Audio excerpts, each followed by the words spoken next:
हरिनाम प्रभु कीर्तन। तो नृसिंह भगवान अवतार हेबा पूर्व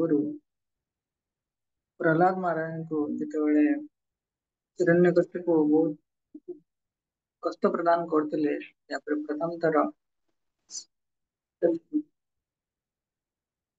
प्रभुपाद प्रहलाद महाराज के हिरण्यकश्यप कष्ट प्रदान करते सेकेंड इंटरेक्शन प्रहलाद महाराज गुरुकुल फेरुंट हिरण्यकश्यप पचार कि तुम गुरुकुल कौन शिखेल से कहते कौन श्री प्रहलाद उवाच श्रवणं कीर्तनं विष्णु स्मरणं पादसेवनम् अर्चनं वन्दनं दास्यं सख्यमात्मनिवेदनम् इति पुंसार्पिता विष्णो भक्तिश्च नवलक्षणा क्रियते भगवती यथा तन्मन्येधितमुत्तमम्। तो भक्तिर जो 9 प्रकार लक्षण अच्छी श्रवण 9 प्रकार नवविधा भक्ति कह जाए। तो वास्तव में प्रहलाद महाराज ही नवविधा भक्तिर ताको ही प्रथम थर इंट्रोड्यूस करछन्ती। तो श्रवण कीर्तन स्मरण वंदन पाद सेवन अर्चन दास्य सख्य निवेदन तो ये सब जिनस भगवान गोटे जीव को उद्धार करने भगवान व्यवस्थित सुव्यवस्थित कर तेणु समय समय आम देखुचे आम वैदिक गुरु वैदिक सभ्यतार गुरुदेव शिष्य मान गहण शिक्षादान करती शिष्य मान उद्धार करने गोटे सुंदर व्यवस्था बनी था जहाँ द्वारा जड़े शिष्य या फिर जड़े भक्त सुंदर भाव में तार भक्ति को जादन कर भगवान सुंदर भाव में वर्णाश्रम धर्म को स्थापन कर भगवत शुणती चतुर्वर्ण माया सृष्टि कहीं ना सारा संसार रे कृष्ण भावनामृत सुंदर भाव में प्रचारित हो। तो गोटे दिन पद्म पुराण रे बोधहुए वर्णित अच्छी गोटे दिन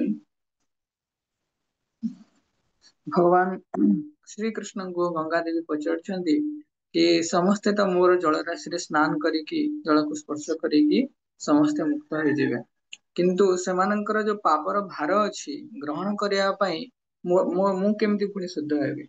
तो भगवान श्री कृष्ण कहते तो कलिजुग महान संत हेबे श्रील प्रभुपाद तो तांकर माध्यम सारा संसार रे कृष्ण भावना मत प्रसार हब समस्ते श्री हरिंकर नाम को उच्चारण करेंगे से उच्चारण करथिबा हरिंकर नाम उच्चारण करथिबा जे कोनसी शुद्ध भक्त से जवन कुल रे जन्म हुंतु से यदि आसिक तुमर जल को स्पर्श करेंगे तो सेतेबेले तुमे पूर्ण रूपे पवित्र हो जाओ।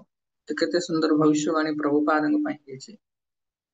तो प्रभुपाद चैतन्य महाप्रभु कहते पृथ्वी अच्छे जेते नगरादि ग्राम सर्वत्र प्रचार होइबे मोर नाम। भगवान चैतन्य महाप्रभु नाम को सारा संसार विश्व विदित हो। प्रत्येक गाँ गाँ अर्थात एवरी माइन्यूट आइटम प्रत्येक अणुपणु भगवान अस्तित्व अच्छे आम जानती किंतु ताहा प्रकंपित हम भगवान हरिंकर नाम रे गुंजरित हम। चैतन्य महाप्रभुंकर ये सुंदर भविष्यवाणी जहाँ प्रभुपाद उद्दिष्ट ताको अन्य आचार्य माने अन्य संप्रदाय आचार्य माने तो आम जो शुणुचे आंतर्जातिक कृष्ण भावनामृत संघ तो यही आंतर्जातिक कृष्ण भावनामृत संघ कौन सी विदेशी संस्था नुहे परंतु आमर वैदिक सभ्यता को पूर्ण रूपे प्रतिष्ठित करने आज अत्याधुनिक समय प्रभुपाद जड़े जुगाचार्य को सुप्रतिष्ठा कर 1966 मसीह प्रभुपाद इस्कॉन को रजिस्ट्रेशन कले। तो यार 7टी पर्पस 7टी उद्देश्य प्रभुपाद आम समस्त को देछंती। तो ये इस्कॉन आंतर्जातिक कृष्ण भावनामृत संघ या यही जो शब्दटी प्रभुपाद कोड प्राप्त होती श्रील रूप गोस्वामी द्वारा विरचित होता शास्त्र कृष्ण भाव समस्त नोट कर पारे सुंदर शब्दटे कृष्ण भाव रस भाविता मति कृष्ण भाव रस भाविता मति। तो कौन सी विदेशी संस्था नुहे के फॉरेन ऑर्गेनाइजेशन नुहे पर आमर वैदिक सभ्यता को धारण करते इस्कॉन तार 7टी पर्पस आम निश्चय जानी रखा दरकार शुणी रखा दरकार। तो प्रभुपाद न्यूयॉर्क सिटी रे फास्ट रजिस्ट्रेशन करथिले परे प्रभुपाद मुंबई रे जुहू मुंबई को प्रभुपाद शिफ्ट कराइले हेड ऑफिस बनैले। तो यहाँ विदेश रे भी प्रारंभ ହେଇଥିଲା ସତ୍ୟ କିନ୍ତୁ ଇଣ୍ଡିଆରେ ରେଜିଷ୍ଟ୍ରେସନ ହଉଛି। तो 7 पर्पस तो ମୁଁ ପଢୁଛି कि मन क्यों पर ମୁଁ शेयर कर दे पारी। Fast systematically propagate spiritual knowledge to society at large. ये समाज भितर आध्यात्मिक ज्ञान को सुंदर भाव में प्रसारित करवा, to educate all people in the technique of spiritual life in order to check the imbalance of value in life and to achieve real unity and peace in the world। तो सारा संसार रे लोक माननको ए आध्यात्मिक मार्ग रे परिचालित करवा जहाँद्वारा तांकर जीवन रो मूल्यबोध सुंदर भाव में सुव्यवस्थित होकर रही पारिबो, सारा संसार रे एकता एवं शांति बजाय रही पारिबो। द्वितीय, to propagate consciousness of Krishna or God as it is revealed in great scripture of India, Bhagavad Gita, Srimad Bhagavatam। तो कृष्ण चेतनशील सारा संसार को कृष्ण चेतनशील बनेवा जार आधार ये शास्त्र हमार वैदिक वाङ्मय अच्छी भगवद गीता भागवतम इत्यादि। तृतीय, to bring the members of the society together with each other and nearer to Krishna। बहुत सुंदर जिन समस्त भक्त मान को एकत्र रखा एवं कृष्ण संग सानिध्य प्राप्त करेगा। द प्राइम एंटिटी दस कृष्ण द प्राइम एंटिटी भगवान परम पुरुष भगवान does developing the idea within members humanity at large that each soul is part and parcel of the quality of godhead. आम समस्त गुणात्मक मान दृष्टि भगवान सहित एक, तो से मान दृष्टि आम समस्ते एकत्र रहिबा। प्रभुपाद एभली एक ऑर्गेनाइजेशन एभली एक गृह बनैछन्ति जहाँ भितर सारा संसार मध्य समाहित हो पारिबो। Fourth, to teach and encourage the Sankirtan movement, the congregational chanting of the holy name of God as revealed in the teachings of Lord Sri Chaitanya Mahaprabhu। Shri Chaitanya Mahaprabhu कलिजुग रे नाम अवतार रे कलिजुग रे प्रच्छन्न अवतार रे जो भगवान आसंती, चैतन्य महाप्रभुंकर जो प्रेम हरि नाम संकीर्तन ये आंदोलन को प्रसारित करवा, भगवान का नाम को उच्चारण करवा एवं चेतन महाप्रभु शिक्षा को प्रसारण करवा। Fifth, to erect for the members and for society at large a holy place of transcendental pastimes dedicated to personality of God Krishna। तो भगवान जो लीला जो स्थान मानकर करथिले तो से स्थान पुनः उद्धार करवा, विशेष करके मायापुर जगन्नाथ पुरी वृंदावन इत्यादि भगवान श्री चैतन्य महाप्रभु एवं जो सो लीला करछन्ति तो से लीला स्थली भगवान श्री कृष्ण लीला स्थली गुड़ाकर पुनरुद्धार करवा। Sixth, to bring the members closer together for the purpose of teaching a simpler, natural way of life। समस्त जीव माने जो माने कृष्ण भावना मत आंदोलन रे संगठित होइछन्ति तो समान को एक सरल जीवन एवं उच्च विचार संपन्न जीवन धारा को तंकर प्रोत्साहित करबा समान।